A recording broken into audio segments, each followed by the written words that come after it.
Le thème choisi ce soir, c'est populisme, réveil des peuples ou feu de paille. Populisme, c'est un phénomène assez complexe. Si on regarde l'histoire récente, on pourrait dire que le général Boulanger, son entreprise, était de type populiste. Même le RPF de Gaulle, après-guerre, a toutes les caractéristiques du populisme, mouvement de Poujade. On voit certaines manifestations dans les pays de l'Est aujourd'hui, en particulier en Hongrie, où le gouvernement, tout en cherchant à rester dans l'Europe de Maastricht, cherche à concilier l'appartenance à l'Europe et même la monnaie unique avec un retour de l'identité et d'une certaine forme de souveraineté. Alors que la politique de Bruxelles, c'est la souveraineté partagée ou souveraineté limitée. Ce sujet sera abordé, je pense, la semaine prochaine aussi par votre ami Van Est, qui va évoquer l'identité ou la mort. Sujet très complexe. Alors il y a de nombreux livres là-dessus, plus ou moins bons, entre autres je pense à une certaine Chantal Delson, qui certainement avait été bien formée, mais elle ne fait pas honneur à ses maîtres. On voit tout à fait la position, avec des termes feutrés, de l'oligarchie régnante. Donc je disais, et je vais vous laisser la parole, que le mouvement populiste, les populistes, ce sont des mouvements très divers, que ce soit en Italie, en Autriche, en Hongrie. Ce qui manque à tous ces mouvements, pour durer, me semble-t-il, c'est une conception métapolitique et politique. C'est pas parce qu'on réagit qu'on a la solution. Alors certains pensent qu'on pourra corriger la démocratie liberticide ou libérale par le référendum d'initiative populaire. Maurras a très bien montré que le recours au plébiscite n'était pas une solution. À vous, cher ami. Mais merci, frère Thierry. Bonjour à tous. Merci, frère Thierry, pour cette invitation. J'avoue que j'ai hésité d'ailleurs à y répondre favorablement parce que ça fait bien des années que je ne fais plus de conférences. J'ai pris l'habitude depuis quelques années de mettre plus en valeur la pensée des autres que de mettre en valeur ma propre pensée. Néanmoins, le sujet qui me fait un petit peu penser à un sujet de grand oral de Sciences Po. Alors j'ai de la chance, j'ai fait Sciences Po, donc et j'ai eu un peu plus de 20 minutes pour préparer le sujet. Je vais devoir tenir, m'avez-vous dit, 45 minutes à peu près, c'est un peu plus long qu'un grand oral, à peine plus. Je vais essayer de développer les différents thèmes imposés, sachant que je vous ferai bénéficier déjà dans un premier temps de ce qu'est mon expérience en la matière. C'est-à-dire que, si tant est que j'ai une quelconque légitimité pour parler de ce sujet ce soir, c'est peut-être le fait que j'ai fondé en 1992, il y a 26 ans aujourd'hui, qu'est-ce que le temps passe vite, le Rassemblement pour la France, qui était un lointain hommage au rassemblement du peuple français, et non Rassemblement pour la France, je le dis toujours, du général de Gaulle, qui fut taxé, en effet, vous avez parfaitement raison, même si le terme n'était pas à la mode, aurait pu être taxé aujourd'hui de populiste, indéniablement. Alors, essayons de revenir un petit peu en arrière. 26 ans, c'est un chiffre symbolique, s'il en est, plus d'un quart de siècle. sur ce que fut, à l'époque j'étais tout jeune, je sortais de Sciences Po, j'étais issu du RPR, Rassemblement pour la République, je m'occupais dans une section des Yvelines des jeunesses du RPR, et puis j'ai, avec Maastricht, tout laissé tomber, parce que j'ai considéré que Maastricht, cette atteinte à la souveraineté nationale, était pour un gaulliste totalement inacceptable. Et donc j'ai franchi le cap un peu avant les Pasqua, Villiers ou autres souverainistes qui, je dirais, sont partis dans ce combat un peu plus tard, c'est-à-dire sur le traité d'Amsterdam en général. Je pense à une personne que je visitais souvent dans cette rue même et qui habitait juste derrière, c'est-à-dire Paul-Marie Couteau, qui avait en tant que souverainiste un certain nombre de lettres de noblesse.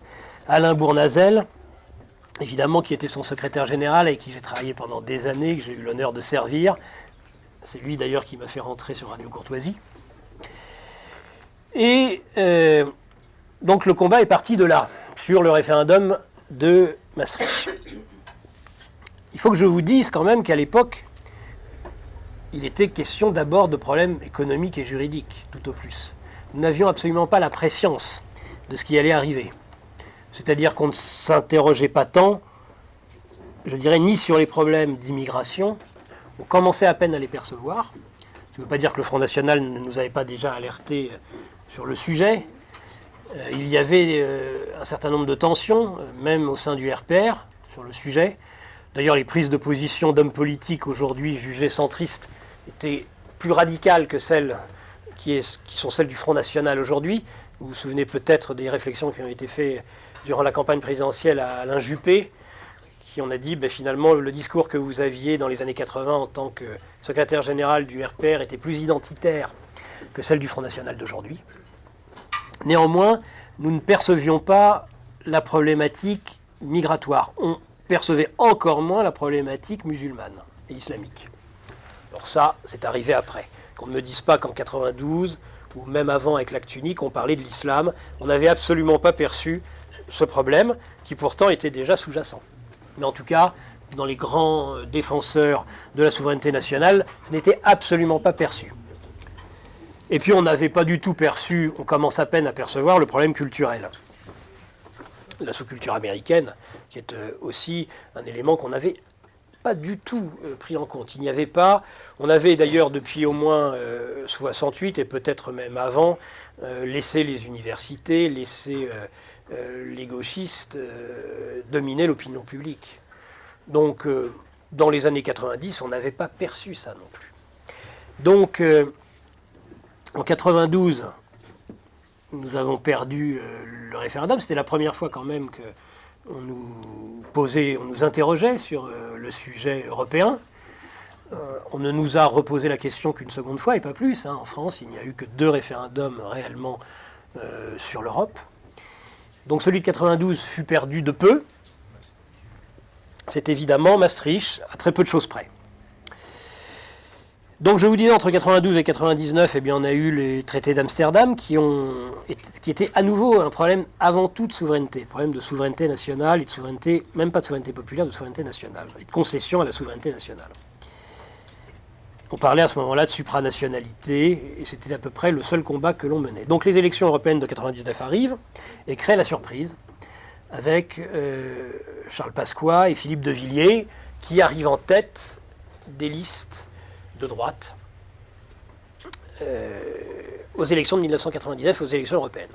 Donc il y a un grand espoir à ce moment-là, dit finalement que l'essai qui n'avait pas été transformé en 92 est transformé en 99.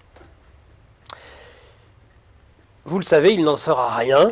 2 ans après, aux élections municipales de 2001, lorsque le RPF, Rassemblement pour la France, qui est le continuateur de mon RPF de 92, ne saura absolument pas s'implanter sur des élections locales. Philippe de Villiers et Charles Pasqua se seront fâchés en public. Ils se seront même traînés mutuellement devant la justice.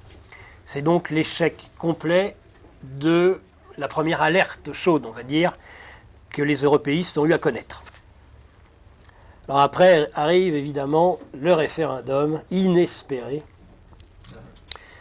sur la Constitution européenne en 2005, où Jacques Chirac, essoufflé politiquement, recommet une erreur magistrale après avoir dissous en 97, croyant s'en sortir politiquement. Il escompte un second souffle et nous offre sur un plateau une victoire politique qui n'était absolument pas inespérée. Ce qui était inespéré, c'est évidemment qu'il commette l'erreur de consulter le peuple français sur la Constitution européenne. On voit à ce moment-là l'ensemble des partis politiques traditionnels, les médias dans leur ensemble, faire campagne bien sûr pour le oui, et le système sidéré en 2005 se rend compte que finalement les Français sont majoritairement et assez largement majoritairement hostiles à cette Constitution européenne et rejettent en 2005 à plus de 55% la Constitution européenne. Ce qui normalement aurait dû arrêter la Constitution européenne telle qu'elle était en train de se construire. Encore une fois, étant donné qu'il n'y avait pas d'implantation politique, de représentation de ce courant de pensée dans l'ensemble des institutions, de représentation, que ce soit le Parlement ou au gouvernement, eh bien 2 ans après, une élection présidentielle arrive. Il n'y a finalement aucun des grands vainqueurs de 2005 ne fait campagne sur le sujet, c'est assez sidérant. Philippe de Villiers, qui aurait pu être le grand vainqueur de l'élection de 2007, décide de ne plus faire campagne sur l'Europe. Il considère que le sujet est clos. Il va faire d'ailleurs un combat un peu précurseur sur l'islam. Enfin, il fait un score tout à fait catastrophique. Et Nicolas Sarkozy s'apprête à ce que les souverainistes taxeront de forfaiture, où il reviendra avec le traité de Lisbonne sur le nom des Français, c'est-à-dire qu'il reproduira peu ou prou tout ce qui était dans la Constitution de 2005 aux élections de 2007 en disant « Mon élection présidentielle annule les résultats d'un référendum ». Image, vous avouerez, extrêmement gaulliste, mais il dira « Mais si, le président de la République s'est élu au suffrage universel direct. Moi, j'ai dit pendant la campagne que j'allais faire un nouveau traité. Donc, ma victoire est une victoire qui, en quelque sorte, annule la volonté populaire. » Alors, depuis, évidemment, vous imaginez bien, plus rien. Non pas que la construction européenne, d'ailleurs, roule grand train et soit mirobolante, mais en tout cas, il n'y a plus aucune consultation d'aucune sorte sur ce sujet. Alors, je vous ai trouvé un article très intéressant, quoique un peu vain, qui est paru dans le Figaro il y a 2 jours, de Maxime Tandonnet, qui constate des vérités pour après arriver sur des conclusions, à mon avis, totalement vaines. Il parle du clivage entre la France du oui et la France du non qui se raidit. Il explique parfaitement quel fut ce traumatisme pour cette France d'en haut que l'échec du référendum, je le cite, sur la Constitution européenne du 29 mai 2005. Nous sommes à quelques jours de l'anniversaire des 13 ans du rejet de cette Constitution. Ce qu'observe Maxime Tandonnet, c'est assez intéressant, c'est que l'antagonisme entre le non, entre les noms et la droite, et l'antagonisme du oui, enfin entre le non et le oui, recoupe à peu près dans l'opinion qu'ont les Français aujourd'hui d'Emmanuel Macron. Ceci dit, Emmanuel Macron a cette franchise exceptionnelle de dire « Moi, je suis pour la construction européenne. Je vais relancer la construction européenne. Je veux une Europe telle qu'elle est bâtie depuis au moins les pères fondateurs. » Et donc, affichant cela, il a évidemment l'opinion que peuvent avoir les Français sur l'action du président de la République va recouper de façon très paradoxale exactement les mêmes tendances que les résultats de 2005. C'est-à-dire que ce que dit Tandonnet, c'est que 13 ans sont passés et que finalement l'état de l'opinion publique en France n'a pas changé. Vous avez toujours les mêmes clivages, ici, il explique parfaitement que ce qu'on appelle les centristes d'hier, c'est-à-dire la République en marche d'aujourd'hui, les centristes, une partie de la droite, est extrêmement favorable à Emmanuel Macron, comme elle était extrêmement favorable à la Constitution européenne. Et que le gros bataillon des non à la Constitution européenne et à Emmanuel Macron voulait trouver évidemment au sein du Front National et évidemment des troupes de Jean-Luc Mélenchon. Donc là, Tandonnet se marre, et d'ailleurs le système complet se marre, parce que vous avez bien compris que ça ne fait pas une majorité, Marine Le Pen et Jean-Luc Mélenchon. Ce n'est pas demain la veille que vous allez retrouver ces deux ténors de la droite et de la gauche ensemble, comme on avait pu voir par exemple Jean-Pierre Chevènement, Philippe de Villiers, Charles Pasqua, ensemble sur Maastricht, sur un vote spécifique, sur des élections, quelles qu'elles soient, législatives, municipales, nationales. Vous ne les trouverez jamais ensemble, au contraire, ce seront toujours les pires ennemis. D'ailleurs, vous l'avez vu sur la dernière présidentielle, les affrontements les plus violents qui ont eu lieu au premier tour de l'élection présidentielle ont eu lieu entre le Front National et les troupes de Jean-Luc Mélenchon. Donc, pas de solution politique, dit-il, et pourtant, évidemment, le clivage se raidit. Finalement, ça tendrait à dire que ce qui a permis la situation actuelle, alors que ce qu'explique Tandonnet, c'est que globalement, la construction européenne a toujours été minoritaire dans ce pays, c'est qu'elle a bénéficié de deux fractures.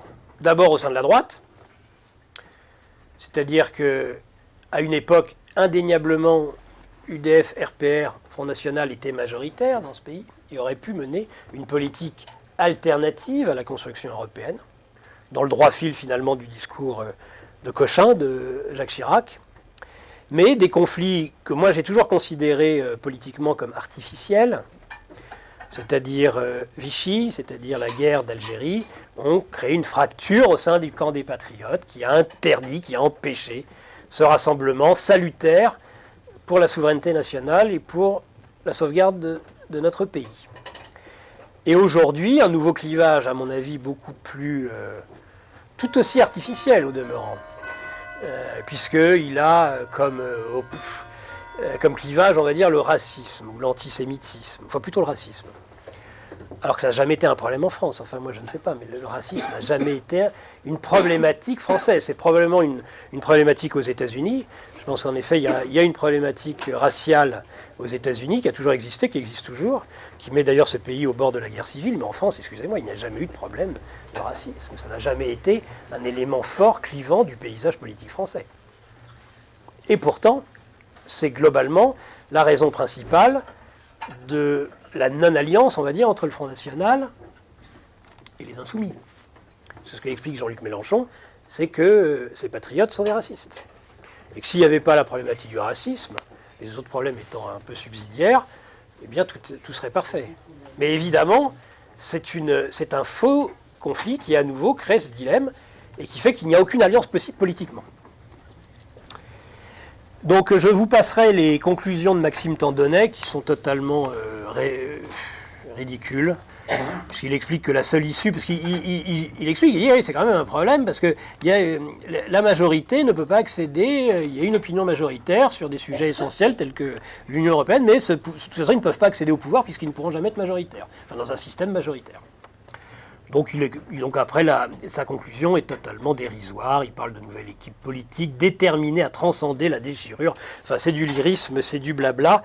Et évidemment, ce n'est pas demain la veille que nous verrons cette situation se mettre en place. On aura peut-être à nouveau des habillages, des Nicolas Sarkozy qui essaieront de récupérer le discours du Front National ou inversement des centristes qui essaieront d'être et de droite et de gauche. Mais tout ça, c'est du théâtre. Et la construction européenne, elle continue évidemment à produire ses effets néfastes. Donc voilà un petit peu, je dirais, la situation. Alors pour répondre ensuite, pour commencer à répondre au sujet imposé par frère Thierry, c'est-à-dire est-ce que le populisme c'est un feu de paille, ou bien est-ce que nous assistons actuellement à un réveil des peuples et des nations, on va dire qu'on a eu quelques bonnes nouvelles depuis 2016. On a eu le Brexit, Grande-Bretagne. Le départ de la Grande-Bretagne, ce qui est d'ailleurs surprenant parce que je pense que le fait que la Grande-Bretagne intègre l'Union européenne a quand même modifié la philosophie générale de l'Europe. C'est-à-dire qu'on est passé d'une Europe avec des puissances qui voulaient plus ou moins quand même s'intégrer politiquement, à une Europe, je vous en parlerai tout à l'heure avec le livre de Pierre Manant, d'une Europe qui n'a de nom, qui n'est qu'en fait que l'avant-garde de la mondialisation. On n'est plus dans on veut intégrer l'Europe, on est dans le pourquoi pas intégrer l'Europe. La Grande-Bretagne, c'est et pourquoi pas. Et après, ça va être d'ailleurs et pourquoi pas, et pourquoi pas. Et aujourd'hui, et pourquoi pas la Turquie. Enfin, d'ailleurs, ça ne date pas d'aujourd'hui. Je rappelle qu'en 1999, Rassemblement pour la France et l'indépendance de l'Europe était le nom du parti de Charles Pasqua. Puisque déjà en 1999, c'est-à-dire il y a pratiquement 20 ans, on nous parlait déjà de l'intégration de la Turquie dans l'Union européenne. Donc il y a quand même eu le Brexit. Il y a eu Trump dans un premier temps. On s'est dit Trump, mais c'est formidable. Dans un premier temps seulement. Acte 1, Brexit. Acte 2, Trump. On s'est dit, il va y avoir un acte 3. C'est une pièce en 3 actes. On va avoir après la déferlante, plutôt le cyclone Trump, on va avoir le raz-de-marée marinesque. Et puis patatras, évidemment, ce n'est pas du tout comme ça que ça s'est déroulé. Et l'acte 3, c'est tout à fait l'inverse. C'est-à-dire le retour du centrisme de l'Europe béate, avec en la personne de l'élection et ô combien large au second tour. Pas au premier tour, mais au deuxième tour. Là, on n'est plus sur un 55% non et 45% pour. On est, je ne me rappelle plus, mais il a dû faire un peu plus. Il a fait 65%, quelque chose comme ça. Hein, Emmanuel Macron. Il n'est pas loin des fameux 2 Français sur 3 tant espérés par l'ex Valéry Giscard d'Estaing. Il disait, ah, mais si moi je pouvais réunir 2 Français sur 3, ben Emmanuel Macron l'a fait au deuxième tour. Donc c'était tout à fait l'inverse. Alors bien sûr, après on peut, oh oui, ça, si vous comptez l'abstention, et la base électorale d'Emmanuel Macron de premier tour, vous êtes sur des résultats, sur des chiffres qui n'ont rien à voir. J'ai compté 1 Français sur 10, maximum. 18%. Oh, mais à mon avis moins, parce que... À 18... Ouais. Bon, il a fait combien au premier tour? 18% des inscrits. 22%, mais c'est même pas 18% des inscrits, ça. Il y a eu combien de participation? Enfin, oui, enfin, on est un peu plus d'1 Français sur 10. C'est-à-dire que là, en effet, la base électorale se rétrécit très fortement. Donc, la victoire de Macron est un coup d'arrêt. La force de l'Union européenne fait que finalement, on peut toujours parler de Brexit, mais à ma connaissance, la Grande-Bretagne n'a toujours pas quitté l'Union européenne. Et je ne sais pas comment elle va la quitter. Je crois que dernièrement, le Parlement s'est adjugé le droit de dire non éventuellement à un retrait, tant le Premier ministre britannique est faible aujourd'hui.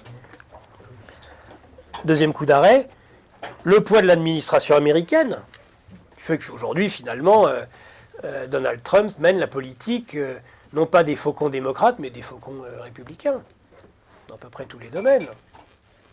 On en reparlera. Donc évidemment, quand on prend en considération l'ensemble de ces données politiques, là on n'est pas dans la théorie, hein, on est vraiment dans l'analyse politique, ça ne peut que donner raison à la sombre intuition, à l'inquiétude de frère Thierry, quand il nous parle, quand il veut que je traite de la problématique du feu de paille, en effet. N'est-ce qu'un feu de paille? Il parlait, je crois, d'Orban, on pourrait parler des pays du Visegrad, ces 4 pays, hein. Il va y avoir la Pologne, la Hongrie, la Tchéquie et la Slovaquie, c'est ça. Mais c'est faible, c'est très très faible par rapport à des pays comme la France ou l'Allemagne, ou même l'Italie, l'Espagne. L'Angleterre, je suis désolé, qui est toujours au sein de l'Union européenne. Donc on est en droit de se poser ce problème du feu de paille. Alors, ça j'ai été un peu long, ce n'était que mon introduction. Et quand je vaticine contre les invités sur Radio Courtoisie qui, je les surprends à pontifier, à parler pendant des heures, à ennuyer leur auditoire, je me rends compte que finalement, lorsqu'on me donne la parole, je suis pire qu'eux. Mais bon.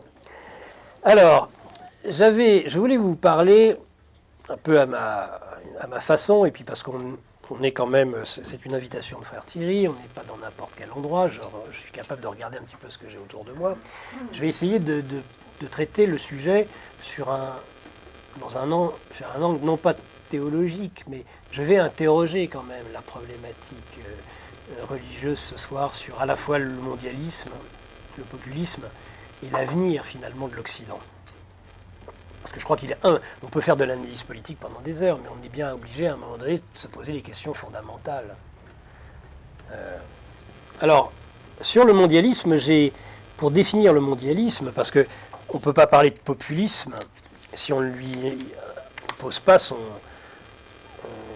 antonyme, c'est-à-dire le mondialisme, non pas la mondialisation, le mondialisme, qui est l'équivalent du populisme par rapport au peuple, par rapport à la nation.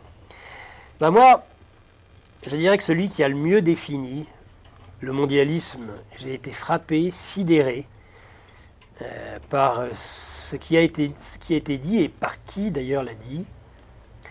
C'est un prix Charlemagne. Alors c'est pas Macron qui a obtenu ce prix Charlemagne d'Aix-la-Chapelle, vous savez, qui est décerné à des personnalités qui se sont engagées pour l'unification européenne. Mais je vais vous parler du lauréat du prix Charlemagne Aix-la-Chapelle de 2016, qui est le pape François, qui, moi, a donné une définition de ce qu'est le mondialisme que j'ai trouvé absolument extraordinaire. Je crois qu'il revenait d'avion. Il avait été en Amérique latine.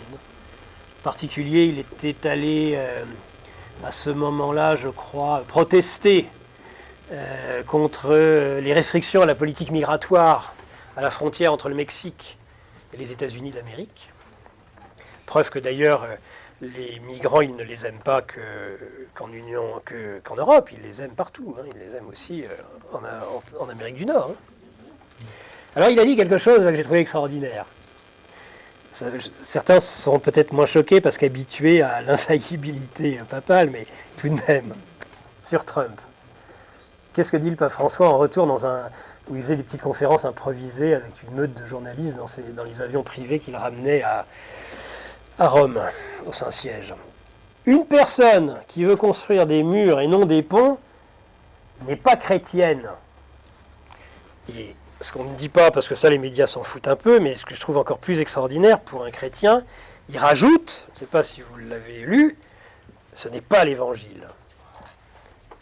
Ce n'est pas l'évangile que de construire des murs, donc là en l'occurrence un mur à la frontière entre le Mexique et les États-Unis, ce n'est pas chrétien. Bon, moi je dirais que là il y a tout du mondialisme, à la fois de l'orgueil, d'infaillibilité, au culte des fausses évidences. D'abord il y a une foi totalitaire, je pense, qui s'arroge le droit de contester la foi d'autrui. Je faisais dernièrement une émission sur Charles Maurras. Charles Maurras, Pie XI, a mis à l'index 4 livres. Mais il n'a pas mis à l'index Charles Maurras, enfin je ne crois pas. Là, on est sur des problématiques liées, qui sont littéralement celles de l'Inquisition, c'est-à-dire que c'est péché mortel, quelque part. Si vous n'êtes plus chrétien, si vous ne construisez pas des ponts plutôt que des murs.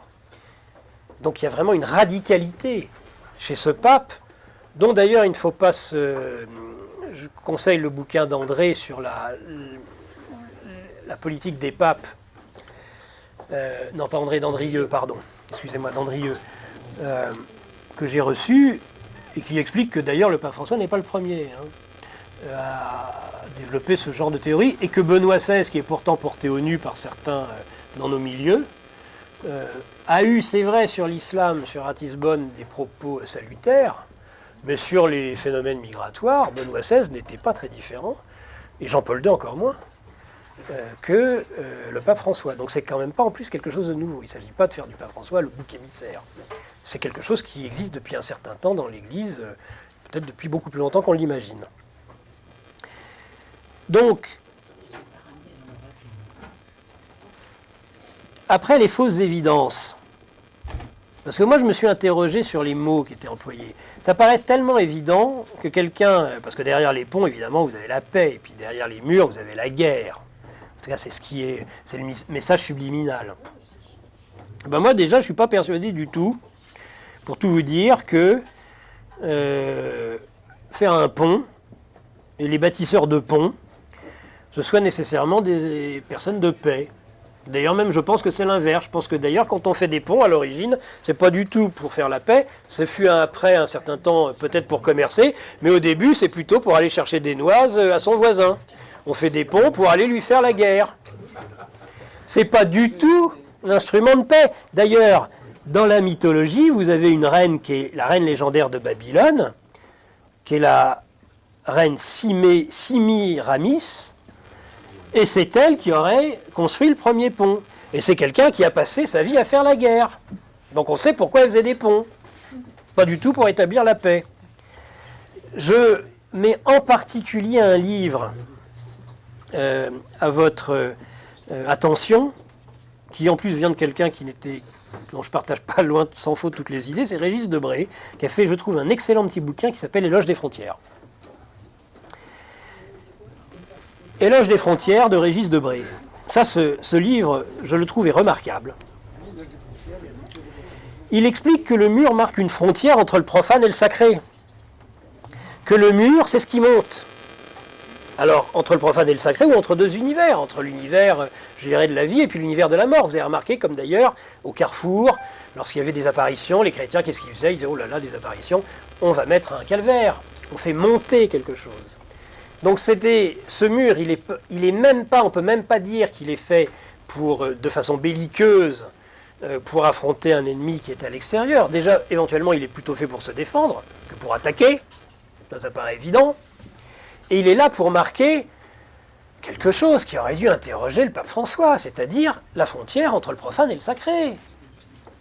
Donc je ne vois pas ce qu'il y a de pas chrétien à faire des murs. Ce serait même plutôt l'inverse. Et il devrait le penser, lui, à l'abri de ces hauts murs au Vatican. Que les murs, c'est pas du tout une idéologie de guerre. D'ailleurs, et pour terminer sur les fausses évidences, je ne sais pas si vous le savez, moi je l'ai lu dernièrement sur un livre, sur un sujet qui n'avait complètement rien à voir, pour tout vous dire, parce que c'est quand même marrant, je vais vous le dire. En février, je suis obligé de faire une émission sur un sujet que je ne connais pas du tout, le jeûne. Le jeûne, en février c'est normal, on arrivait sur la période de carême.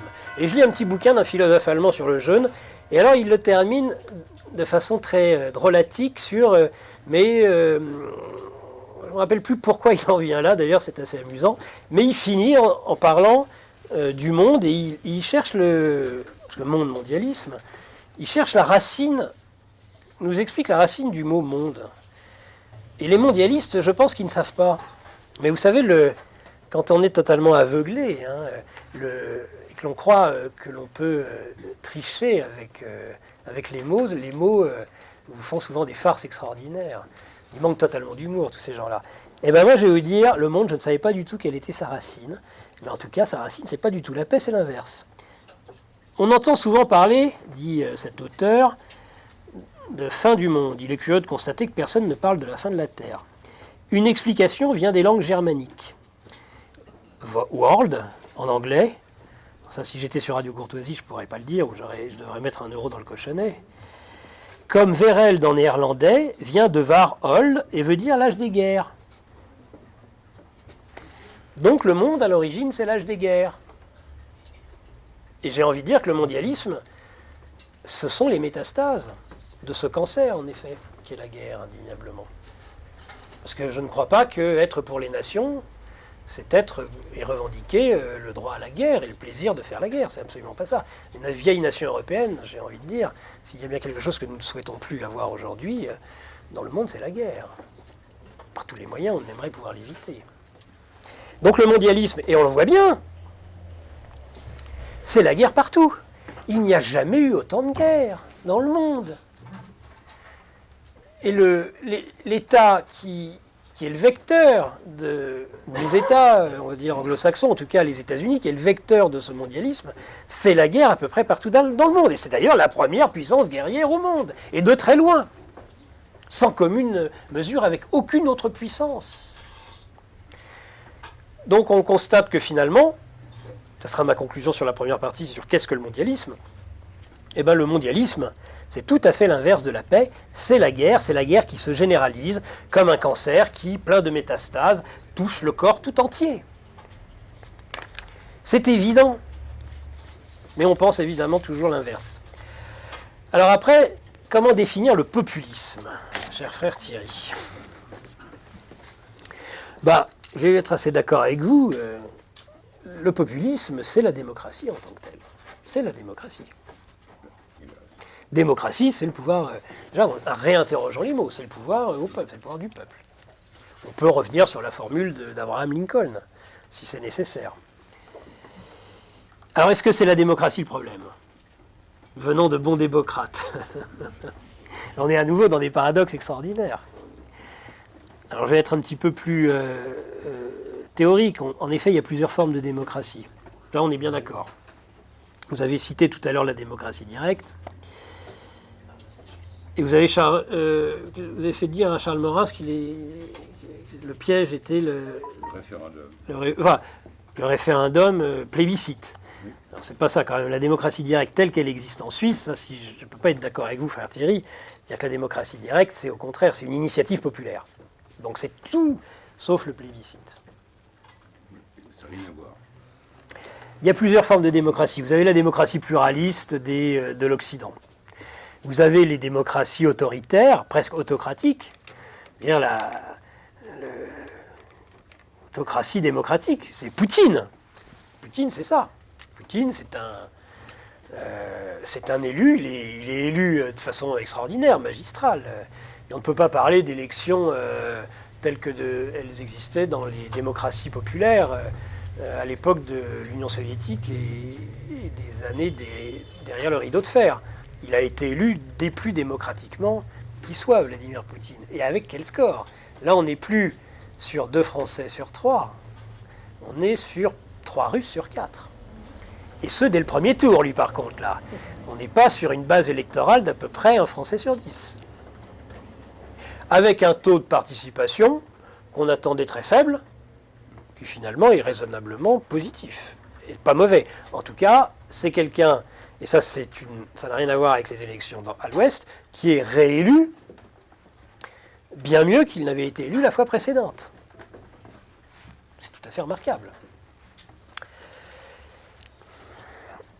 Alors, est-ce que la démocratie... Alors non, je n'ai pas terminé. Je parlais de la démocratie directe, autocratique, pluraliste. Vous avez... J'avais oublié, évidemment, de Jean-Luc Mélenchon, la démocratie révolutionnaire parachevée sur le plan révolutionnaire. C'est ce que nous explique Mélenchon. C'est-à-dire que si on était vraiment dans un régime démocratique, il n'y aurait plus de problème.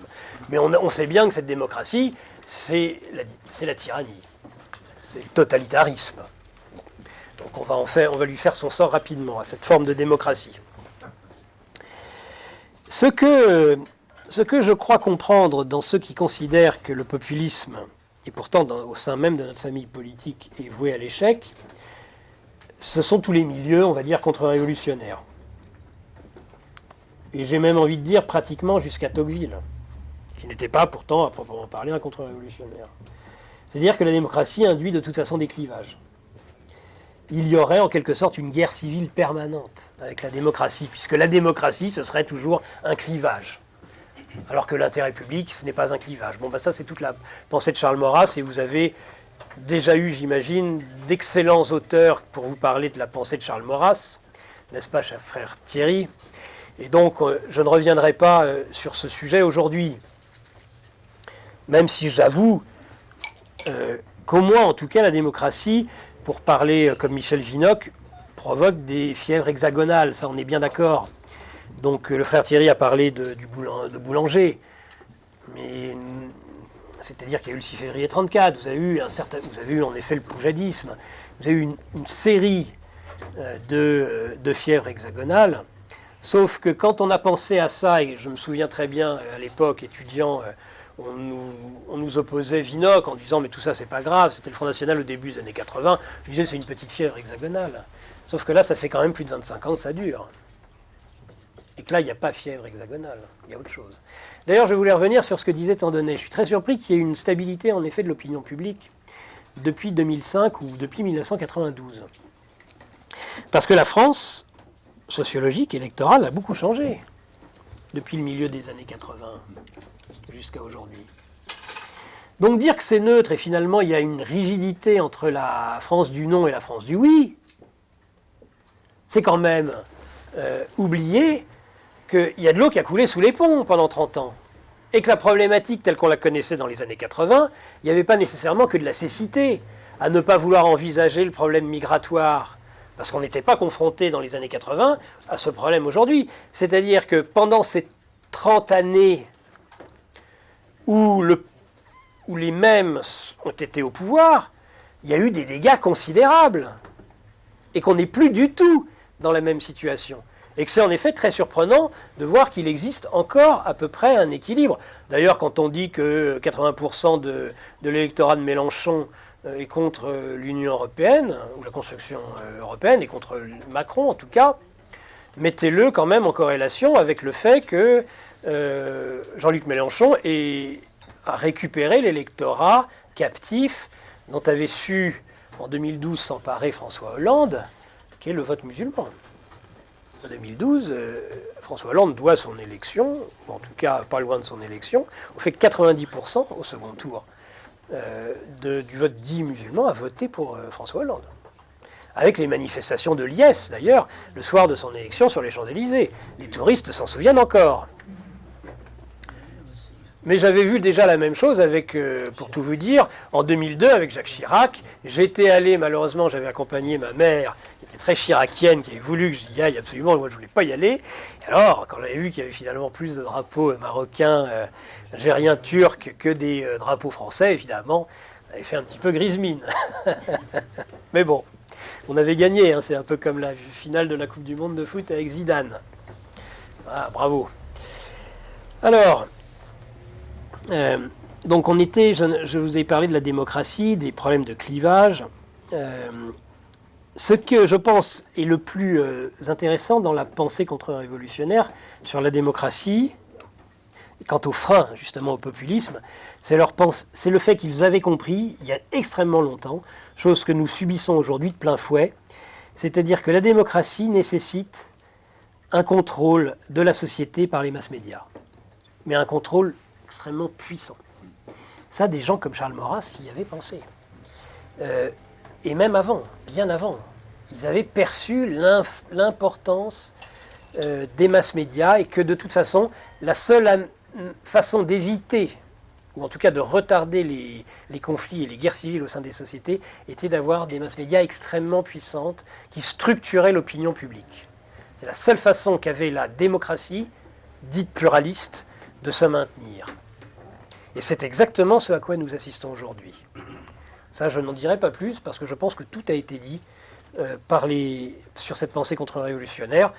Tout gaulliste que je suis, je m'incline aujourd'hui, j'ai bien conscience que je n'avais pas perçu cela et que c'est pourtant une évidence.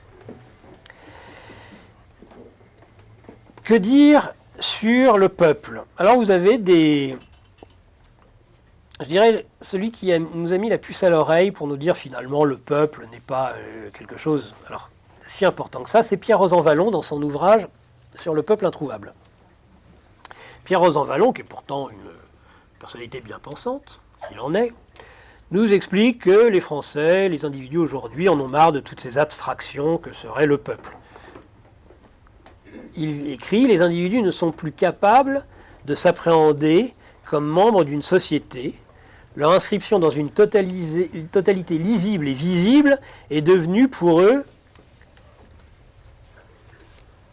impossible. » Donc, au sein même, je dirais, des personnalités politiquement correctes, ou des penseurs politiquement corrects, il y a cette remise en cause des abstractions de la démocratie. C'est très amusant parce que ceux qui dénonçaient l'abstraction démocratique, c'était justement des mouvements contre-révolutionnaires pendant très longtemps. C'est très amusant de voir ça. Alors, vous avez 2 siècles. Je vous ai retrouvé un article que j'ai trouvé extraordinaire, publié, je veux dire, dans une des mecs du politiquement correct, c'est-à-dire Huffington Post. J'ai regardé quand il a fallu travailler ce sujet.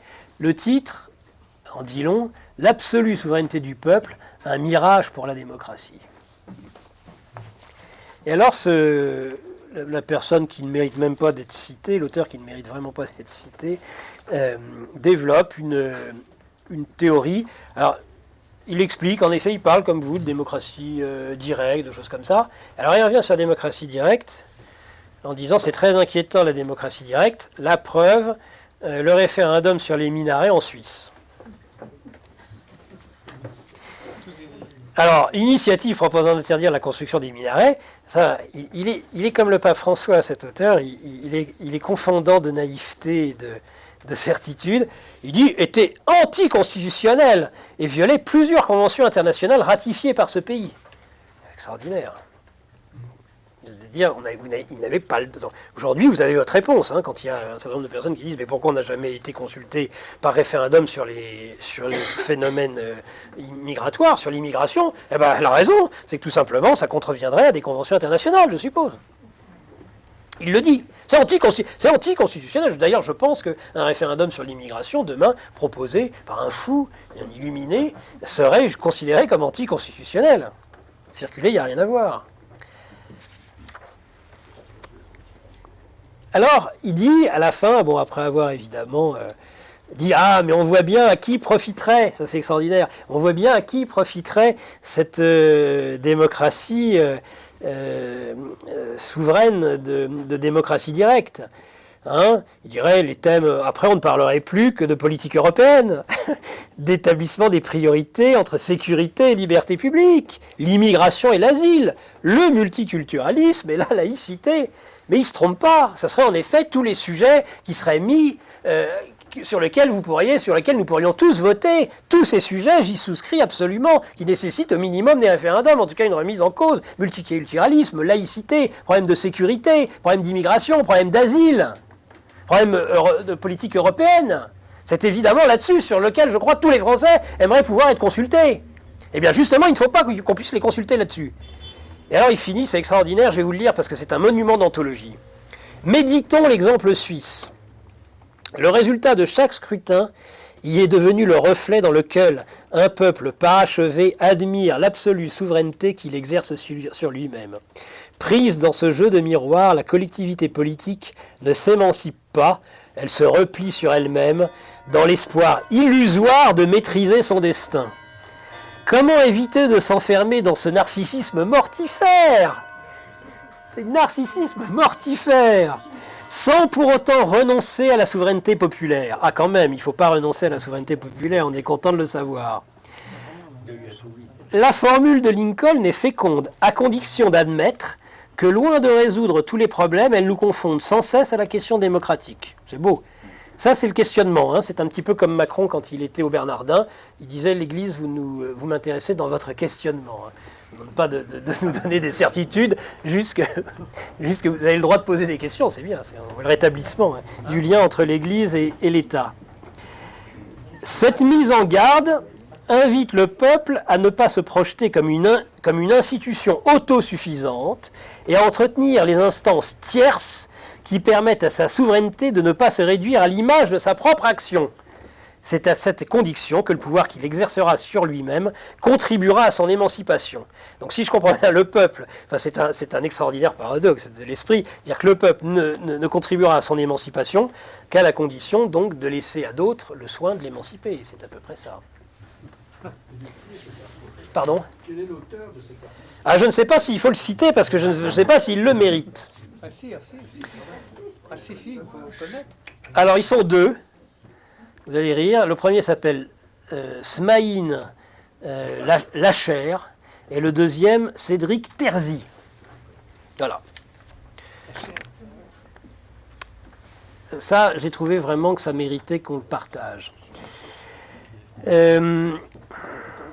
On va parler, à mon avis, maintenant, si on en a le temps, d'un ouvrage qui, lui, je trouve extraordinairement profond, qui est La raison des nations de Pierre Manant, qui d'ailleurs montre une évolution, il le reconnaît lui-même, de sa pensée. Quel est le paradoxe qu'évoque Pierre Manant? Il dit que la perte de la forme politique, c'est-à-dire la nation, qui conditionne la démocratie, là on est à nouveau sur les choses de sérieux, eh bien cette perte de la forme donc, conditionne la démocratie, alors qu'en même temps la démocratie a atteint un plein degré d'évidence, et définit un petit peu la situation dans laquelle nous sommes aujourd'hui. C'est-à-dire, d'abord, ce que reconnaît Pierre Manant, c'est que la nation est le cadre exclusif au sein duquel l'individu, comme citoyen, acquiert sa pleine humanité. Ça me paraît absolument essentiel. En même temps, ce qu'il reconnaît, c'est qu'aujourd'hui, la démocratie a atteint, je dirais, un plein degré d'évidence. Plus personne, au moins depuis les totalitarismes du XXe siècle, ne le remet en question. Ou ces pensées, là, je crois, frère Thierry, sont extrêmement minoritaires. Donc, ce qui est la problématique principale, c'est comment, finalement, la démocratie en viendrait à saper, d'après Pierre Manant, ses fondements, son fondement essentiel, c'est-à-dire la nation. Ce que note Pierre Manant, c'est que finalement le mondialisme est une sorte de principe universel et que c'est un raisonnement de type théocratique.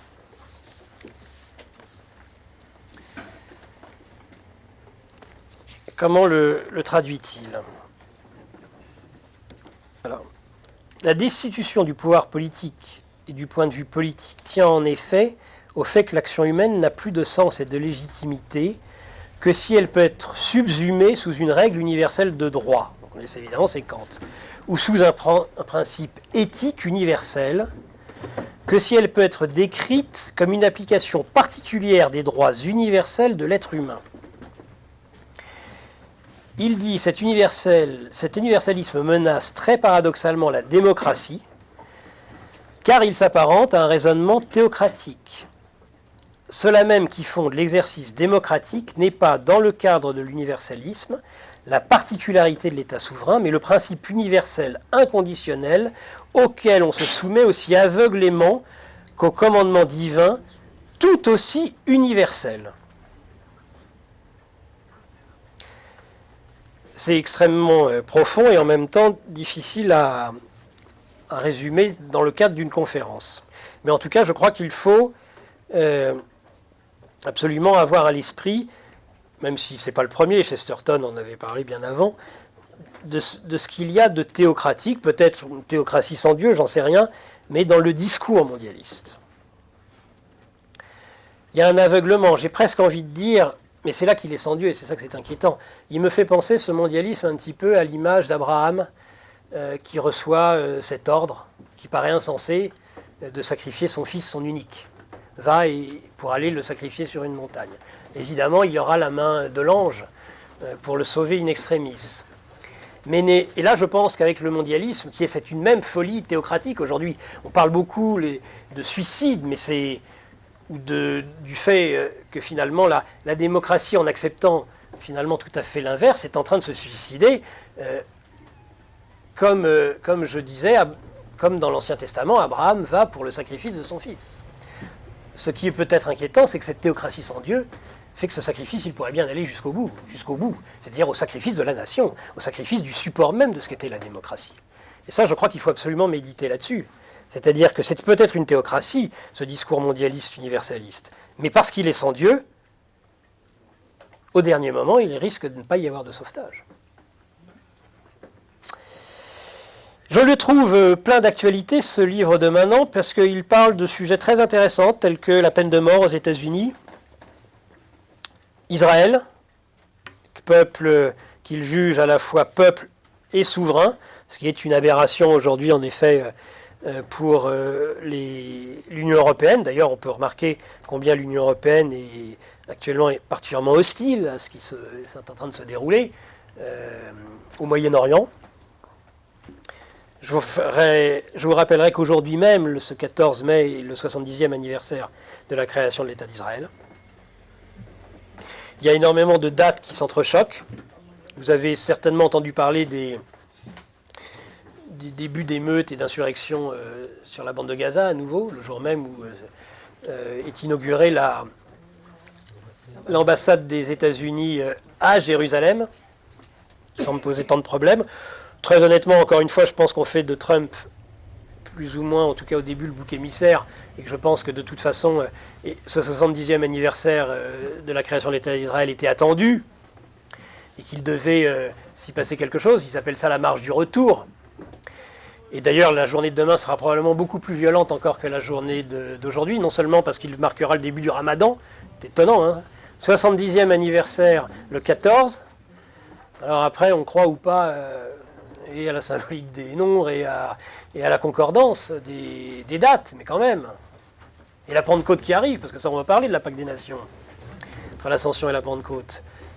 Mais il y a tout cela qui se met en place et qui fait craindre, et qui, moi, me donne...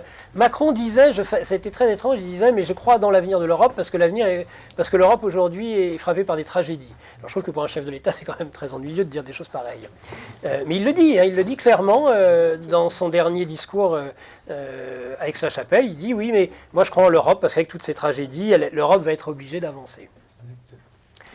Alors, que ce soit un discours mystique, qu'un mystique puisse le penser tout en le taisant, mais d'un chef de l'État qui détient la parole publique, c'est folie de dire des choses pareilles. Parce que ce qui nous attend, c'est plutôt à nouveau des guerres, et c'est plutôt des guerres civiles, que l'avenir et le progrès pour les peuples européens. Ce que dit Manon dans son livre sur les États-Unis, il parle de la peine de mort. Il explique que finalement, c'est l'exception qui confirme la règle, la peine de mort. Et que si les États-Unis, étrangement, qui sont par ailleurs un grand territoire de la démocratie, a maintenu la peine de mort, en tout cas dans un grand nombre de ces États, c'est un paradoxe extrêmement intéressant qui montre qu'il n'y a pas de démocratie si on ne veut pas la force et si on ne veut pas la souveraineté. C'est un peu la conclusion de son ouvrage. Et il cite Israël de la même façon, en disant quand on veut la démocratie, quand on veut la nation, on veut la force et on veut la souveraineté. Et quand on ne veut plus la force et qu'on ne veut plus la souveraineté, on n'a plus la démocratie et on n'a plus de nation. Ça, j'ai trouvé ça extrêmement important et d'actualité. Néanmoins, j'en suis resté sur ma faim, et puisqu'il faut bien conclure, dans ma conclusion, je reviendrai sur des thématiques qui, elles, vont être, franchement, pour le coup, religieuses. Et ça, je peux me le permettre, parce que justement, moi, je ne suis pas chef de l'État, et je peux tenir des propos, en plus, qui n'ont rien à voir avec la laïcité. J'en reviendrai, et j'en avais parlé, ce sont des discussions que j'ai avec le frère Thierry, sur le problème de l'évangélisation, et sur le fait de baptiser les nations. Vous savez, à ce moment-là, au moment de l'Ascension, même si ça se traduira surtout au moment de la Pentecôte, vous avez par exemple dans Matthieu, Jésus s'étant approché, alors c'est après la crucifixion, leur parla ainsi: tout pouvoir m'a été donné dans le ciel et sur la terre. Allez, faites de toutes les nations des disciples, les baptisant. Donc faites de toutes les nations des disciples, les baptisant au nom du Père, du Fils et du Saint-Esprit. Et enseignez-leur à observer tout ce que je vous ai prescrit. Et voici, je suis avec vous tous les jours jusqu'à la fin du monde. Matthieu. Donc ça, évidemment, pris au premier degré, qu'est-ce qu'il faut entendre par leur enseigner tout ce que je vous ai prescrit? Vous aurez des mondialistes. Parce que les mondialistes ne sont pas tous athées, hein, déjà pour commencer. Pas de la construction européenne et des démocrates chrétiens. Ils ne sont pas athées, les démocrates chrétiens. Pas du tout, d'ailleurs. Et ils prônent une Europe qui ensuite se généralise dans le monde. Parce qu'ils ont une vision, je dirais, peut-être au premier degré, mais en tout cas une vision de l'Évangile en disant, bien, l'Évangile, en effet, prenez l'Évangile aux nations, c'est en faire des agneaux de ces nations. Bon. C'est à prendre en compte. Bien évidemment, on ne va pas arriver à cette conclusion, ça je vous rassure tout de suite. Quand on parle de Pâques des Nations, quand on parle de moments essentiels actuellement pour les nations, parce que je pense qu'on est vraiment à un carrefour là. Moi, j'en reviens toujours à la sortie d'Égypte, qui est une sortie de l'esclavage, qui donne d'ailleurs la naissance d'une nation. On va parler après de Jacob et de la lutte avec l'ange, mais la sortie d'Égypte, c'est une sortie de l'esclavage. Et c'est vraiment une sortie du mondialisme, en tant qu'il produit de l'esclavage. En tant que Heidegger parlait du Gestell, c'est-à-dire la raisonnement utilitaire. L'utilitarisme, entre autres, économique. Sortir de cette Égypte qui aujourd'hui est mondiale, puisque d'ailleurs ce qui était le destin singulier d'un peuple avec l'Ancien Testament, qui est le peuple juif, devient le destin de l'humanité tout entière. avec l'ascension et la Pentecôte. Parce que c'est ça, enseigner les nations. C'est-à-dire que l'Égypte, c'est le monde entier, en quelque sorte. Sortir de ce mondialisme, pour moi, ce n'est pas un réveil des nations, c'est un éveil des nations. Et on va revenir dessus. Ça, c'est des éléments vraiment de méditation sur lesquels je n'approfondirai pas, et je crois que d'autres personnes pourraient dire les choses mieux que moi et avec plus de compétences. Je vous donne mes quelques intuitions pour terminer cette conférence. En troisième point, je parlerai de la nécessité de, si tant est que les nations doivent non pas se fondre dans un ensemble unique, mais changer, c'est peut-être en matière de rapport de force. Je pense que la nation doit cesser d'être dans un rapport de force entre les nations pour avoir, et ça c'est vrai que ça contrevient complètement au principe de laïcité, un rapport à Dieu. Chaque nation d'ailleurs. Et je pense qu'il faut aujourd'hui revenir sur l'opposition ami-ennemi. Je sais que beaucoup de ma famille politique entretiennent encore cet espoir de revenir, mais moi je n'y crois pas, à la pensée d'un Schmitt, d'un Clausewitz, d'un Julien Freund, qui donne l'impression qu'il faut un nuage ami-ennemi. En tout cas, tout ça, là pour le coup, j'ai envie de dire, c'est quand même pas très chrétien. Surtout l'ennemi. Donc, penser le rapport de force, je crois qu'aujourd'hui, il doit y avoir, je crois énormément dans les nouveaux mouvements de type identitaire. Vous voyez que c'est pas très politiquement correct, loin s'en faut. Dans le rapport à la culture, dans le rapport à l'identité. Je pense qu'une nation doit se définir par rapport à ça. La France n'a plus à se définir par rapport à l'Allemagne, par rapport à la Grande-Bretagne. Elle doit se définir par rapport à elle-même aujourd'hui, je pense. C'est ça que je dirais être la fin d'un certain rapport de force. À la verticale, verticaliser les nations et ne plus être seulement dans un conflit et dans une identité horizontale. On est à quelques centaines de mètres de Saint-Sulpice. Et vous savez, ce fameux tableau de Delacroix, la lutte avec l'ange, qui m'a toujours fasciné.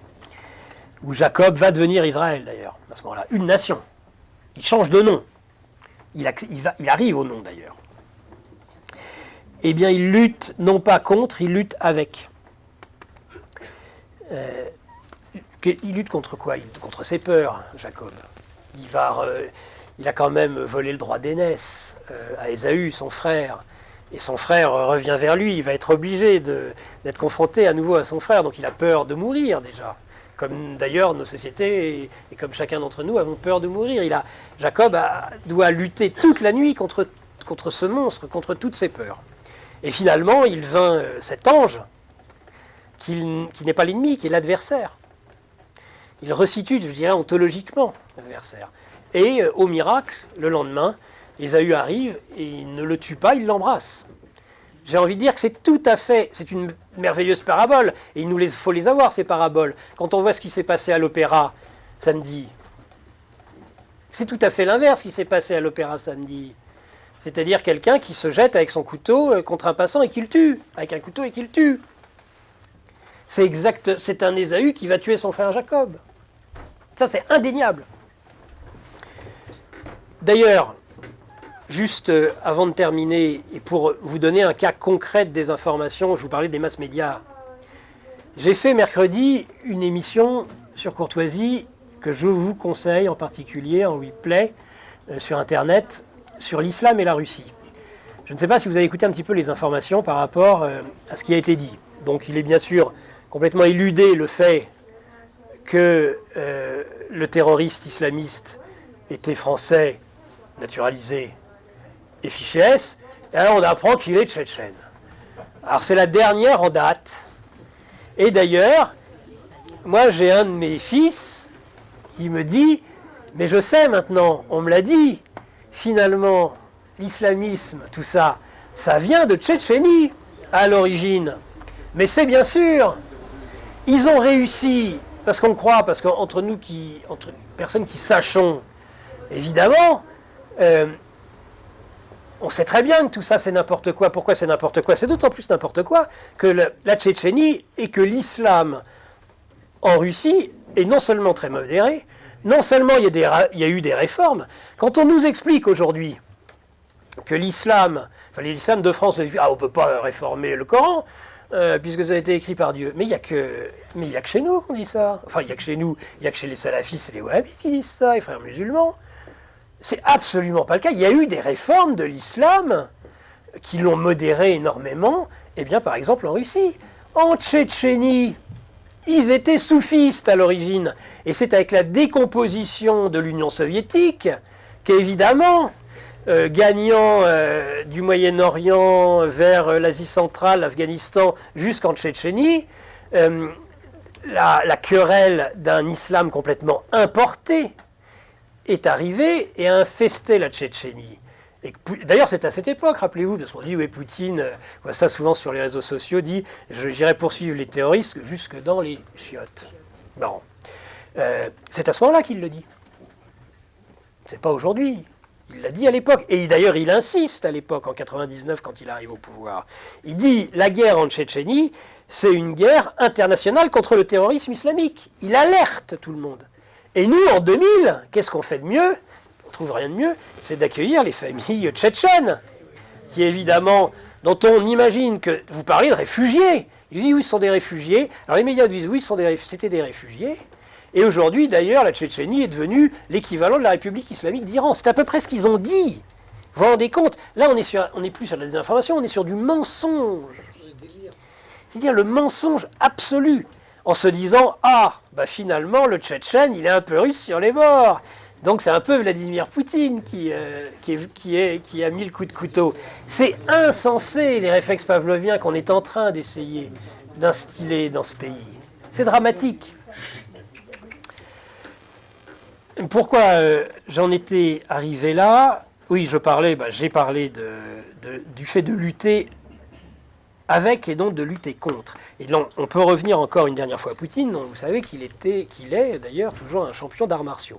C'est-à-dire cette technique du judo qui est de prendre, c'est un peu comme Jacob. Vous regardez Jacob avec l'ange, on croirait deux judokas dans le tableau de la croix. C'est comment utiliser l'énergie de l'adversaire pour la retourner contre l'adversaire d'ailleurs et l'acquérir pour soi. Avoir cette énergie en plus, ça nous décuple la force, finalement, quand ils réussissent à faire basculer. Ils réussissent à intégrer dans leur mouvement la force d'autrui. C'est exactement ce qu'il faut faire, je dirais, par rapport au mondialisme. Parce qu'en tant que chrétien, on ne peut pas ne pas être d'accord avec le fait que nous ne faisons qu'un. Nous sommes un. Ça, moi, en tant que chrétien, je ne vous cache pas, en 92, quand j'ai fondé le RPF, j'étais d'ailleurs totalement athée, ce qui n'est plus le cas aujourd'hui, et je pensais en effet que de toute façon tout ça c'était n'importe quoi, et qu'il y aurait un réveil des nations, et qu'on en reviendrait exactement à ce que nous avions connu auparavant. C'est aujourd'hui ce que je ne crois plus du tout. Donc je pense qu'il faut resituer le mondialisme même pas dans la mondialisation, puisque c'est même pas le monde, mais dans ce message évangélique, nous faisons qu'un. Mais faire un, et ça va être vraiment ma conclusion finale, ne signifie nullement être dans l'uniformité. Et je citerai, pour terminer, la Genèse. Vous connaissez tous la formule « croissez et multipliez », qui est la parole de l'Éternel au bout du 6e jour, au début du 7e jour. Tout va bien encore, le serpent n'est pas passé par là. Croissez et multipliez. Aujourd'hui, on le voit bien, notre monde multiplie. Mais il ne croit pas. Il ne croit pas au niveau de conscience, il ne fructifie pas, au sens que cela porte ses fruits. Il multiplie en matière de démographie. Et d'ailleurs, c'est parce qu'il multiplie sans croître que demain nous allons être submergés. Si nous continuons ainsi, dans le mondialisme, dans la création de toujours de plus d'objets de jouissance, de plus d'objets de possession. Et c'est ça, l'esclavage, au demeurant. Il multiplie sans croître. Croître, c'est donc la priorité numéro 1, c'est-à-dire élever le niveau de conscience, fructifier. Mais croissez et multipliez. Qu'est-ce que ça veut dire, ce discours fondamental? C'est que l'un est multiple. Ça, c'est vraiment une évidence. C'est-à-dire que il y a cette... Et ça, un homme d'église le dirait certainement mieux que moi, mais les nations sont tout sauf un adversaire de l'un. C'est au contraire cette formidable diversité qu'a voulu Dieu, je crois, indéniablement. Toutes ces nations, c'est justement autant de représentations de l'un différentes. Donc ça, c'est un discours. Je ne sais pas si j'ai répondu, frère Thierry, par rapport au feu de paille. Je ne sais pas si j'ai mis des grosses bûches. Qui, en tout cas, si c'est pour uniquement qu'on me dise ça sent le fagot, j'aurais envie de dire que tant pis, j'aurais fabriqué mon propre bûcher, qui est un bûcher des vanités toujours. Et cela, je pense que ces vaniteux, il faut les mettre au bûcher. Il faut mettre au bûcher nos vanités.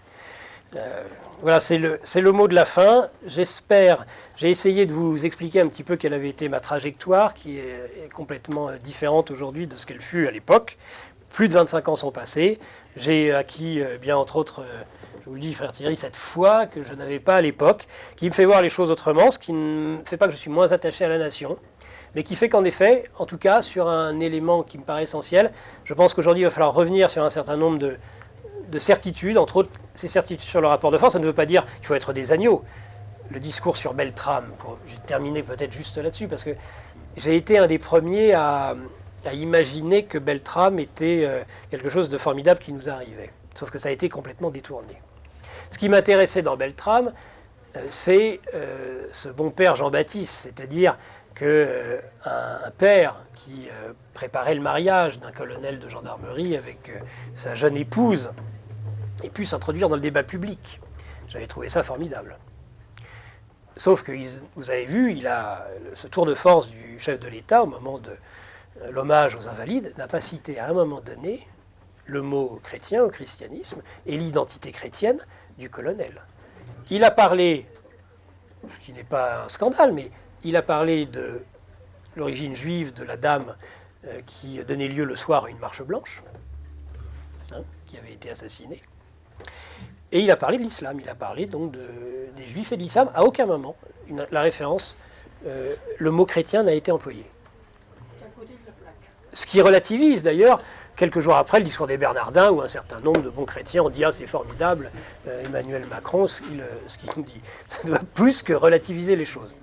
Mais donc ce n'est pas pour devenir, il ne s'agit pas de se désarmer, bien au contraire. Il ne s'agit pas de devenir tous des Arnaud Beltrame et se désarmer face à un terroriste. Ce n'est pas ça du tout, je signifie. Mais je ne pense pas, mais peut-être. Et ça, ce n'est pas un discours sur la tragédie, mais je pense qu'il est en train d'arriver un certain nombre de choses aujourd'hui dans le monde, et en particulier au Moyen-Orient, où est l'origine de notre religion, du christianisme. Regardez le Golan, il surplombe quoi? La Galilée, où est né Jésus. Ce n'est pas par hasard ce qui arrive aujourd'hui. Et je pense que, quelque part, nous allons être arrêtés. Dans une multitude de domaines.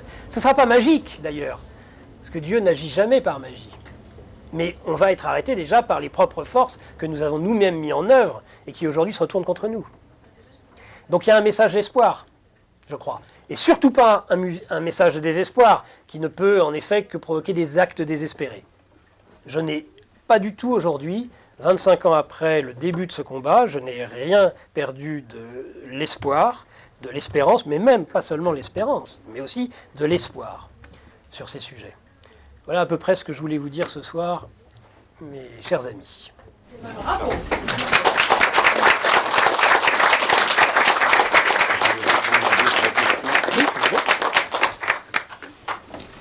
Est-ce qu'il y aurait éventuellement 2 ou 3 questions? Surtout que je n'ai pas été, à mon avis, extrêmement clair sur certains sujets, en particulier la conclusion. Donc il faut préciser des choses. Madame. Oui, vous avez parlé du clivage qui divise les Français, en passant par la guerre d'Algérie et en remontant à Vichy. Mais il faut remonter bien plus loin, c'est la Révolution française. Écoutez, tous les martyrs, artisans du faubourg Saint-Antoine, on ne parle même pas de la noblesse dans ces cas-là. On parle de petits gens qui étaient confrontés au... Finalement, actuellement, nous avons encore des descendants des tricoteuses. devant la guillotine. Et comme nous ne sommes pas encore... il n'y a pas eu de réparation, comme Poutine en a fait une, avec la famille impériale massacrée. Et en plus, en ayant la bonne idée de lier tout ça avec l'orthodoxie. Et en se mettant très bien avec les popes et Kirill, etc. Donc, nous en sommes complètement empêchés depuis 3 siècles. D'ailleurs, on a fêté un événement qui remonte à 3 siècles. Oui, la révolution est à l'origine. Ce que je voulais dire sur Vichy et l'Algérie, c'est dans le clivage au sein de la droite. Donc au sein, normalement, de ceux qui n'ont pas voté la mort du roi.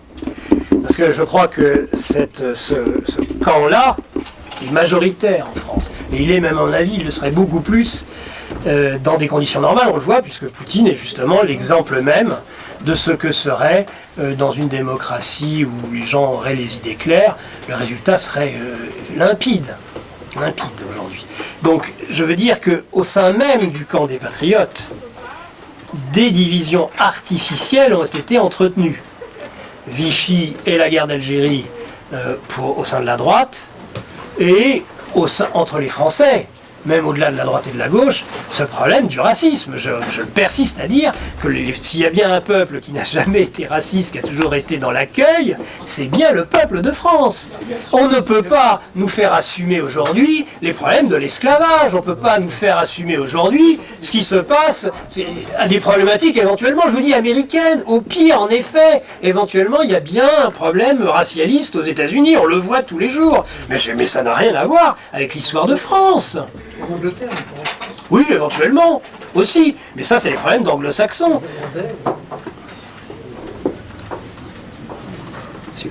Vous avez parlé du combat avec l'ange, qui structure peut-être notre vie, à nous aussi, Absolument. et celle du peuple. Alors, je remarque que quand on attaque le populisme politiquement correct, finalement, on attaque l'être et la chair même des gens. Je pense à cette phrase de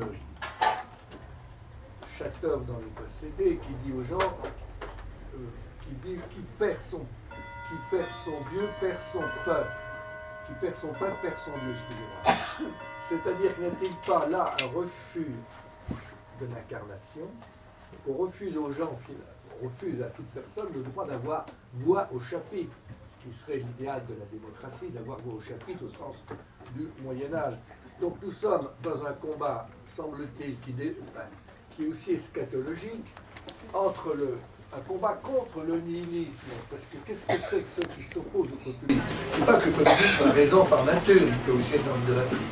Mais ceux qui s'opposent au populisme, le qualifiant d'idolâtrie, sont des idolâtres de leur idolâtrie. Alors on le voit bien avec l'évolution sociétale qui tend à imposer des modèles très contraignants.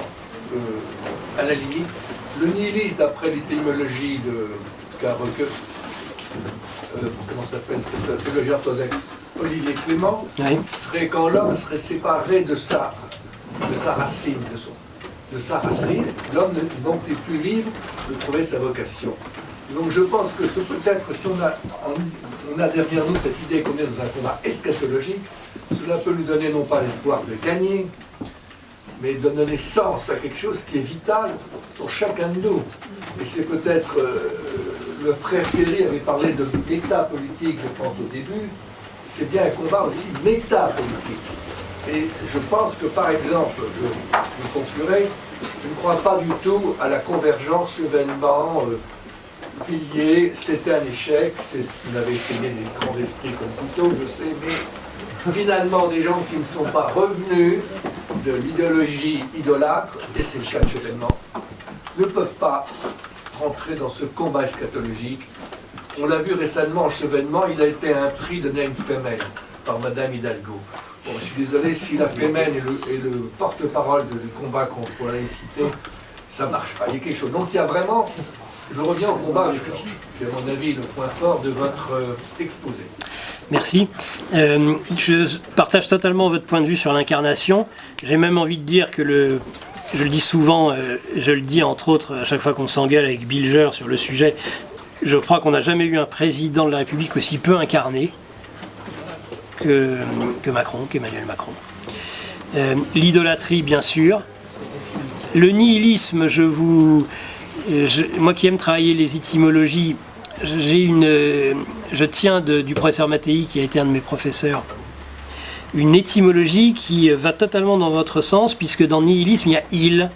Et le il, c'est le lien, c'est cette espèce de fil, voilà, voilà. Donc c'est ce fil et cette négation du fil. Je partage totalement votre point de vue. Que le combat actuel, qui est un combat sur l'humanité, débouche sur un salut individuel, me semble totalement chrétien, et je partage totalement aussi ce point de vue.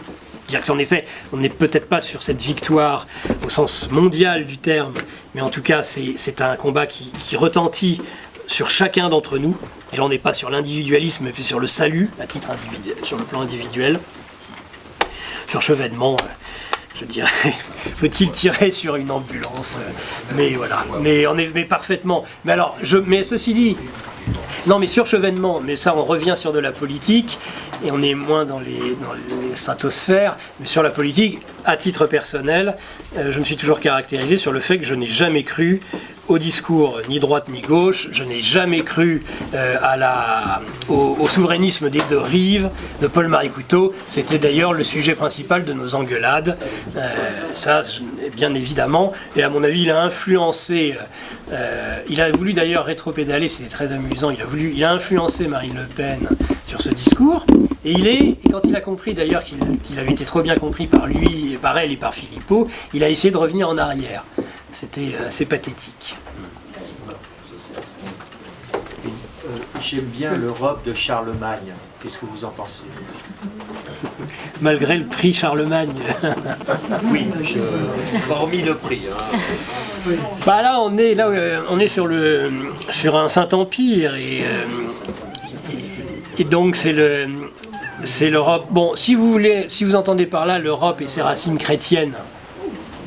Il y a un aspect, oui, il y a cet aspect-là. Je pense qu'il est quand même difficile de nier ses racines. Et là, on est Et le nihilisme, c'est aussi la négation des racines. Et puis le fait aussi que les frontières ont bougé depuis Clovis, je veux dire, oui. On a eu l'Otharingie, tout ça, enfin du temps de Charlemagne, tout ça, on a eu le siège à Aix-la-Chapelle déjà, c'était plus sur notre territoire national, bon... cette impression de puissance tout de même. Moi je suis très attaché à la puissance. Et puis il a tout de même combattu les Sarrasins jusqu'en Espagne, hein, tout de même, Roland Roosevelt, etc. À l'Est, il a tout de même essayé de convertir les barbares, enfin ce qu'on appelait les barbares encore à l'époque, hein, il y a les Avars, je crois, les Saxons, les Avars, etc., Hongrie, etc. Moi, c'est l'impression de force qui me plaît chez Charlemagne, puis aussi son amitié avec le pape de l'époque, après tout. Puisque vous savez qu'à l'époque, il y a un pape qui est venu se réfugier à Aix-la-Chapelle, qui avait été destitué, et qu'il a remis sur son trône à Rome, pape qu'il a d'ailleurs par la suite couronné empereur d'Occident. Bah, écoutez, sur ce point, on peut en tant qu'historien avoir une certaine nostalgie pour cette époque, mais je ne la crois pas aujourd'hui reproductible. Je ne crois pas reproductible aujourd'hui la puissance de cette Europe-là. Je ne le vois pas. Déjà, le lien entre l'État laïque et le pape, à moins en effet d'avoir un pape qui devient totalement laïque. Il n'y avait pas les mêmes papes. Mais j'ai envie de dire, mais ça c'est comme le Front National en politique. C'est-à-dire que le Front National est au pouvoir le jour où le Front National deviendra un parti socialiste comme les autres. C'est une boutade.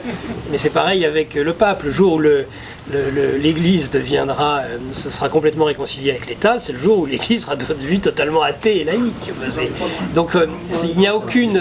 je ne vois pas le retour d'une alliance, d'une sainte alliance entre les rois de France et le pape me semble être le fait du passé. Ça c'est le produit du passé.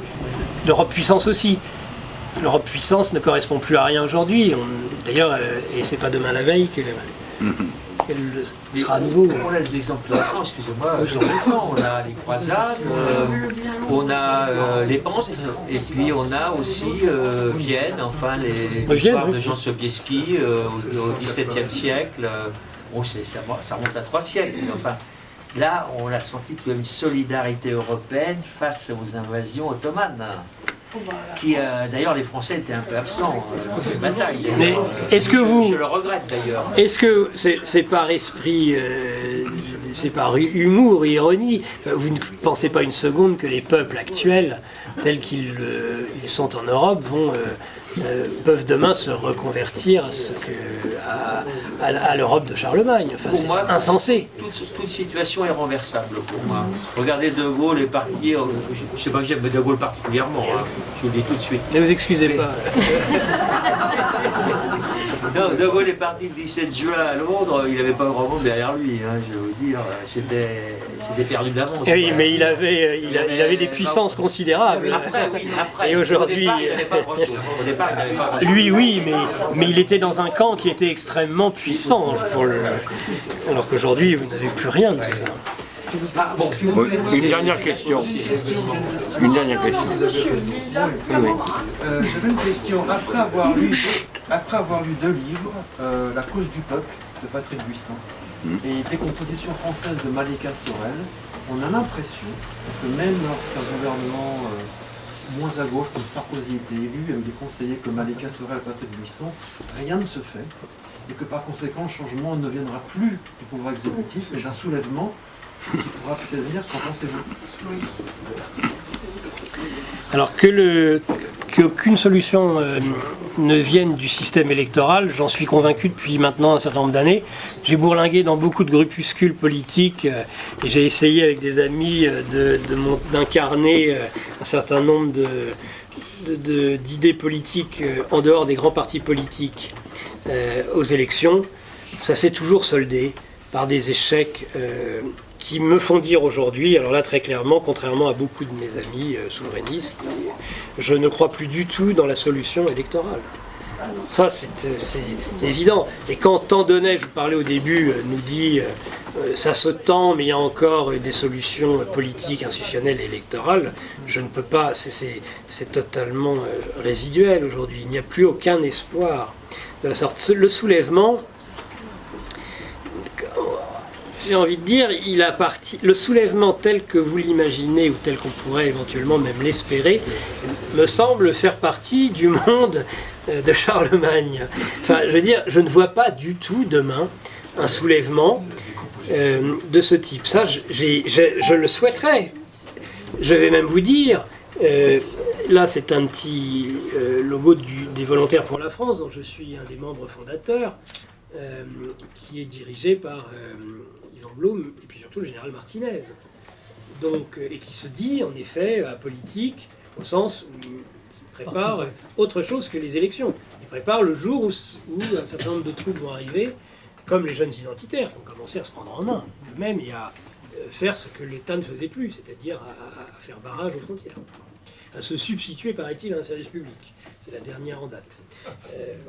On n'a plus le droit non seulement de se défendre personnellement, mais on n'a même plus le droit de défendre nos frontières. On a plus le droit de passer un examen. 10 personnes empêchent un examen de 700 personnes. C'est quand même assez ahurissant. Donc, pour répondre vraiment très rapidement, ce soulèvement, ça fait un certain nombre d'années qu'on l'espère, Il n'y a pas de signe. mais il n'y en a aucun. Non. Il n'y a plus d'espérance. Ah si, il y a de l'espoir parce que je pense que le monde qui nous gouverne aujourd'hui est en train de rentrer dans des contradictions. C'est ce que dit Manon en disant que le système démocratique expulse ce qui est non seulement sa matrice, mais son support essentiel qu'est la nation. Et ça, si vous vous retrouvez dans le vide, hein, vous savez, ça fait... Moi je dis souvent, c'est un petit peu comme... le petit personnage de Tex Avery là, qui il court, et puis en fait il y a déjà le précipice, mais alors il court, et c'est quand il voit. Et alors là, hop, il tombe d'un coup. Donc si, je crois que le système va être confronté, et entre autres, du fait de rapports de force, justement, mal gérés, tels que les problématiques qu'il y a au Moyen-Orient, ça peut être le Moyen-Orient, ça peut être ailleurs, va provoquer un effondrement. Et là, par contre, il faut dès à présent préparer. C'est l'intérêt des Volontaires pour la France, c'est l'intérêt de tout un tas de mouvements, de préparer la suite et de pouvoir prendre en main. Parce qu'à un moment donné, il va falloir prendre en main. Quelque chose va s'écrouler. Mais on ne va pas avoir, je ne crois pas, à Jésus venant en majesté nous donner le régime idéal en échange. Quelque chose va tomber, mais ça va nous donner l'occasion de reprendre la main. Oui, mais monsieur Tocqueville, le problème qu'il y a, c'est qu'on a une élite qui nous trahit. Elle nous trahit, mais elle va se déconsidérer, je crois, de façon... Oui, mais elle s'est ralliée entre eux. Mais c'est quand même rallié. Tant mieux, à la limite. Aujourd'hui, on a quand même une élite qui s'est ralliée à un camp qui est, mettons, l'Occident. Et en fin de compte, on s'aperçoit aujourd'hui que nous sommes les vassaux. Qu'est-ce qu'on peut espérer, disons, après? Parce que finalement, aujourd'hui... Eh bien, peut-être que le suzerain se casse la gueule, et il n'est pas loin de se casser la gueule. Aujourd'hui, ce n'est plus la France mettons, qui commande, c'est des pays comme les États-Unis. Aujourd'hui, on ne peut plus, mettons, finalement, aller vendre, mettons, par exemple, un produit sans, mettons, on demande l'autorisation aux États-Unis. Est-ce que vraiment vous ne trouvez pas que c'est pas, disons, on est, mettons, asservis Bien sûr, mais ça, je parlais de l'esclavage, nous sommes... Oui, mais c'est quand même nos élites, quand même, mettons, finalement, Tout à fait. les gens, mettons, qui ont quand même fait, comment on appelle ça, Sciences Po, par exemple. Oui, Elena même. Et même plus, Polytechnique. Je partage totalement votre point de vue. Il y avait monsieur qui voulait poser une question. Allez, une. Oui, voilà. Vous avez dit que l'islam des musulmans en Tchétchénie n'était pas celui des salafistes qu'il y a en France. Il me semble que l'islam, c'est le même pour tous. Ça, c'est ce que tend à nous dire un certain islam, qui... moi, je suis obligé de l'admettre, j'ai été très surpris, je ne vous cache pas que ça, ce que vous me dites, il y a une semaine, je vous aurais dit, je suis tout à fait d'accord avec vous, et je n'aurais pas tenu un autre discours. J'ai invité des personnes, dont le représentant spécial du Tatarstan en France, et ils m'ont démontré, je suis allé faire des recherches depuis, alors qu'ils ne sont pas des recherches qui sont particulièrement mises en exergue, mais si vous avez des réformes, par exemple la réforme dite hadidite, est une réforme qui a fructifié en Russie, et qui fait un islam totalement différent. La preuve, par exemple, un russe musulman, il est russe avant d'être musulman. Vous n'entendrez pas un russe, et c'est pas parce que le pouvoir est autoritaire, mais vous n'entendrez pas un musulman en Russie dire ma loi, c'est le Coran, c'est la charia. La loi du russe musulman, c'est la constitution.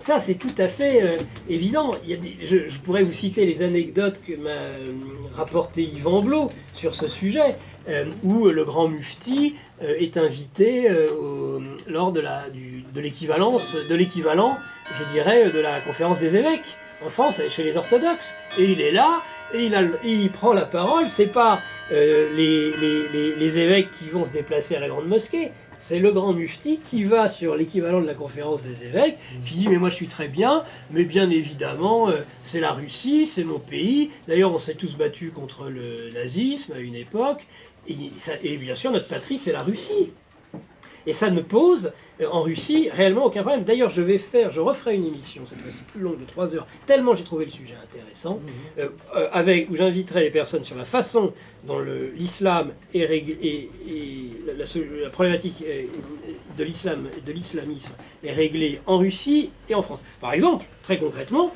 en Russie, Poutine n'accepterait jamais que les imams soient formés par des imams étrangers.